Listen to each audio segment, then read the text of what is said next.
सुरुवातीलाच नंबर 1 पक्ष ठरताना दिसतोय तो म्हणजे भाजप. भाजपचे प्रवक्ते आणि ज्येष्ठ नेते असलेले अवधूत वाघ यावेळेला आपल्यासोबत आहे. अवधूतजी, खूप खूप स्वागत आहे आपलं न्यूज प्लॅनेटमध्ये. अगदी काही तास शिल्लक राहिलेले आहेत. मात्र लोकशाही मराठीनं केलेला जो आमचा सर्वे आहे त्या सर्वेमध्ये नंबर 1 चा पक्ष तुमचा असेल आणि महायुतीला सर्वाधिक जागा निवडून येतील असा आमचा अंदाज आणि कल यावेळेला सांगताना दिसतंय. सगळ्यात आधी भाजपची प्रतिक्रिया मला जाणून घ्यायची आहे. काय वाटतंय उद्याचे निकाल अगदी काही तास शिल्लक राहिलेले असताना भाजपचं प्रेडिक्शन काय आहे या संदर्भातलं? भारतीय जनता पक्ष निवडणूक ज्यावेळी लढतो त्यावेळी अतिशय मनापासून हा, आणि त्वेषाने लढतो. कारण लोकशाहीच्या या मंदिरामध्ये आणि लोकशाहीच्या या उत्सवामध्ये आम्ही संपूर्ण ताकद झोकून काम करत असतो. तुम्ही जर पाहिलं तर आमचे नेते आदरणीय देवेंद्रजी फडणवीस यांनी शेवटच्या दिवशी 7 ठिकाणी सभा घेतल्या आणि ऍव्हरेज 6 ठिकाणी अतिशय म्हणजे नगरपंचायत आणि नगर परिषदेच्या निवडणुकांमध्ये सुद्धा आदरणीय देवेंद्रजी पायाला भिंगरी लावल्यासारखे फिरत होते. याच्यावरून राजकारण is a full time business. Business हा वेगळ्या अर्थाने शब्द घ्या, धंदा म्हणून घेऊ नका, व्यवसाय म्हणून घेऊ नका, परंतु एक काम आहे. राजकारण हे पूर्ण वेळ करणारं काम आहे. हे टाइमपास करणारं पार्ट टाइम काम नाही. हे भारतीय जनता पक्षाला चांगलं माहित आहे. आणि त्यामुळे ज्यावेळी कुठचाही माणूस किंवा पक्ष मन लावून काम करतो त्यावेळी त्याला रिझल्ट पण तसेच मिळतात. लोकांना त्यांच्या मागची तळमळ कळते आणि या तळमळीमुळे महाराष्ट्रातील जनतेने जे मतदान दिलेलं आहे ते भारतीय जनता पार्टी, शिवसेना आणि राष्ट्रवादी काँग्रेस यांच्या झोळीत दिलेलं आहे. तुम्ही आता सर्वेक्षणामध्ये सांगितलं, बिलीव्ह मी, माझ्यावर विश्वास ठेवा, तुमचं हे सर्वेक्षण आलं नसतं तरी माझं पहिलं स्टेटमेंट हे तुम्हीच खाऊन टाकलंय. मी हेच म्हणणार होतो की पहिले तिन्ही क्रमांक आमचे आहेत.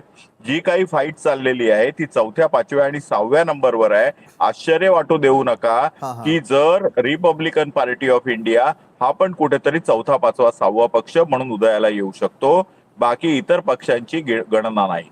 त्याचबरोबर एक सांगू इच्छितो की ही कार्यकर्त्यांची निवडणूक असल्यामुळे काही चांगले कार्यकर्ते इतर पक्षामध्ये, विरोधी पक्षामध्ये सुद्धा खूप चांगले कार्यकर्ते आहेत आणि हे चांगले कार्यकर्ते आपल्या स्वतःच्या प्रतिभेच्या कार्याच्या जीवावर निवडून पण येणार आहेत. कित्येक ठिकाणी विरोधी पक्षाचे चांगले कार्यकर्ते निवडून येतील आणि लोकशाहीची हीच तर शोभा आहे. पक्षाच्या जीवावर, पक्षाच्या ताकदीवर लोक निवडून येतात. त्याचबरोबर स्वतःच्या ताकदीवर सुद्धा, स्वतःच्या कर्तृत्वावर सुद्धा विरोधी पक्षातली लोक पण निवडून येणार आहेत. परंतु मला खात्री आहे की साधारण 75 ते 80% जागा आम्ही जिंकू. त्यांना, विरोधकांना फारसं अवकाश आम्ही यावेळी घेऊ देणार नाही.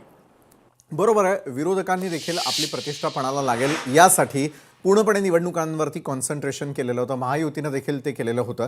मात्र जर एकंदरीत आपण पाहायला गेलं की स्थानिक स्वराज्य संस्थांच्या निवडणुका, मगाशी तुम्ही जसा उल्लेख केला की स्थानिक पातळीवरचे जे कार्यकर्ते असतात त्यांच्या निवडणुका म्हणून पाहिल्या जात असतात.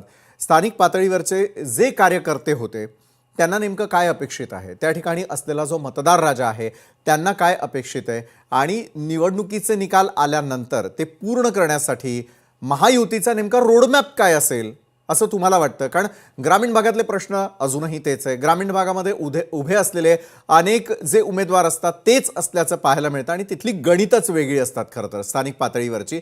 हे सगळं पाहता महाराष्ट्राच्या ग्रामीण भागात किंवा स्थानिक पातळीवरच्या राजकारणामध्ये नेमकं तुमचं ऑब्झर्वेशन काय होतं अवधूतजी? कारण तुम्ही प्रत्येक ठिकाणी जाऊन पक्षाचं काम असेल किंवा तिथल्या कार्यकर्त्यांना मोटिवेशन असेल, संघटनेचं काम असेल, या सगळ्या गोष्टी करताना पाहायला मिळालेल्या होत्या. तुमचा अंदाज काय वर्तवला जातोय? साधारण नगरपंचायत आणि नगर परिषदा आणि आता येऊ घातलेल्या महानगरपालिका ह्या 2 भिन्न आहेत. महानगरपालिका हा शहरी भाग आहे, तर नगर पंचायत आणि नगर परिषदा हा क वर्गीय शहरी भाग आहे. या क वर्गीय शहरी भागामधल्या सगळ्यात मोठी समस्या असते विकास होऊ शकतो, परंतु त्या नगरपालिका आणि नगर परिषदांना फारसं उत्पन्न नसतं. त्यामुळे खर्च आवाक्याबाहेर जातो आणि उत्पन्न कमी असतं. उत्पन्न वाढवण्याचे प्रयत्न केले तर तिकडे असलेल्या क्रयशक्तीला धक्का बसतो आणि त्यामुळे उत्पन्न वाढीला मर्यादा येतात.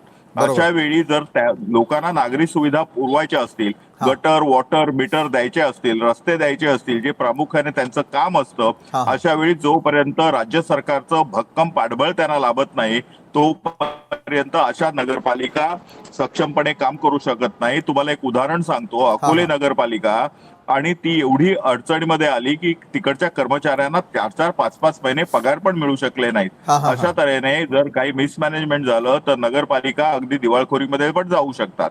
शेवटी स्थानिक स्वराज्य संस्थांकडनं घरपट्टी म्हणा, पाणीपट्टी म्हणा, ड्रेनेज साठी असं म्हणा, किंवा अशा तऱ्हेनेच त्यांना फक्त पैसे मिळू शकतात. बाकी त्यांना उत्पन्नाचं फारसं साधन नसतं.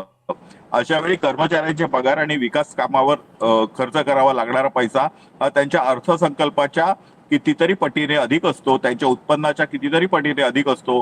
त्यामुळे जिकडे डबल इंजिन सरकार आहे त्याच्याबरोबर जर काम केलं तर आपला विकास होईल हे महाराष्ट्रातील सर्वसामान्य जनतेला माहिती आहे.